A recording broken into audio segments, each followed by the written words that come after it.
Hey guys, Lady Curbis here with a very brief installment of Lost in the Shuffle. I'm probably not going to be able to post many videos in the upcoming months. There's a lot coming down the pike. I'm moving to a new rental. Samhain is coming up. I'm also working on the prototype of the major arcana of my rustic handmade artisan deck, the Wicca Tarot, that's W-I-C-A, working on that. More about that later. But I wanted to hop on and talk about these blue bones, an oracle by RoseBae Tarot. I don't normally connect with oracle decks. I'm more of a tarot girl. However, this deck spoke to me the minute I saw it. I had to have it, and I got it. Now I'm exploring it and I'm finding out what drew me to it. This is a large deck, 5 inches long by about 3.5 inches wide. And I think you'll find that one of the main challenges of working with this deck is just size. There's a lot of cards and the cards are large.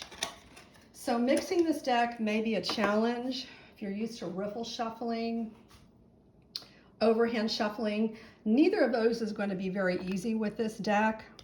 For me, I found that splitting the deck into two and mixing each of the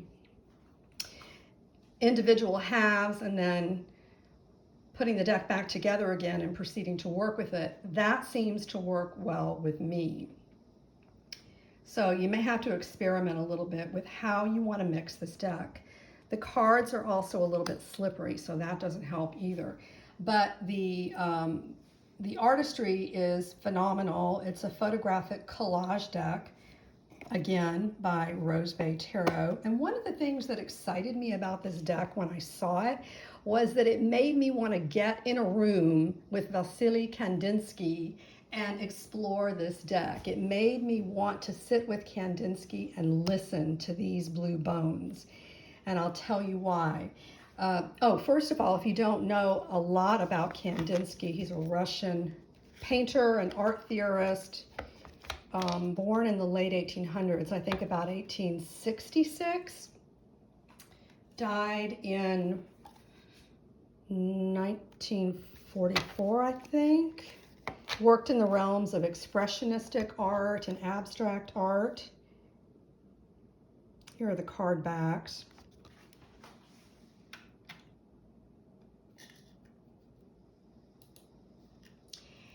And he was known to associate color with sound.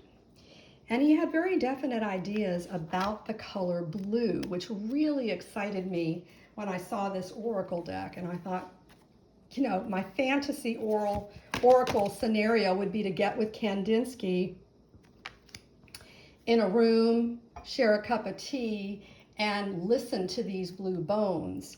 He associated the color blue with the sound of his cello. Isn't that interesting?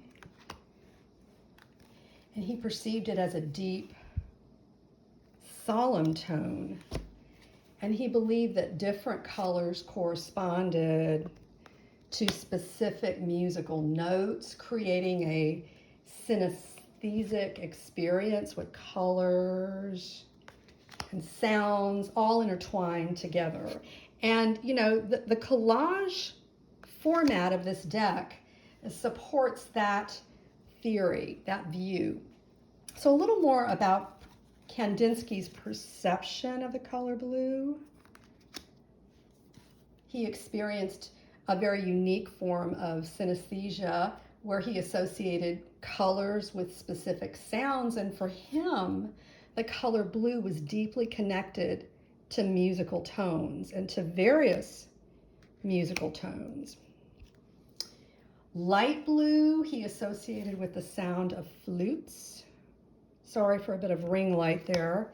Darker blue linked to the sound of the cello, as we mentioned before. Deeper tones of blue correspond to the sound of a double bass.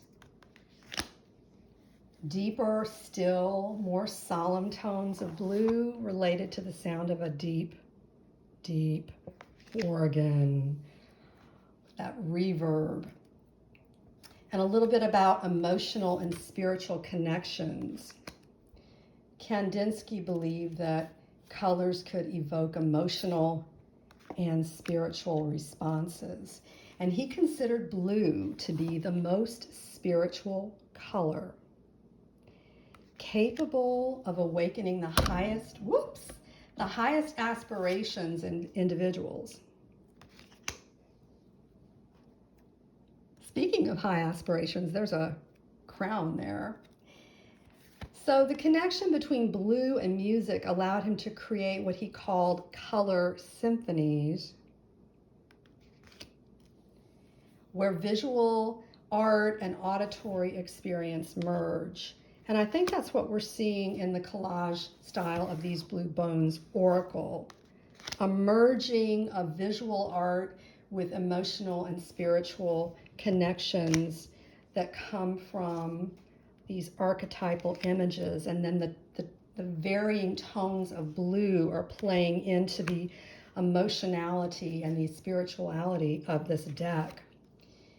Kandinsky's innovative approach to art emphasized the interplay between color and sound, and it makes his work a profound exploration of human perception, and it's what makes this oracle deck a profound exploration of human perception.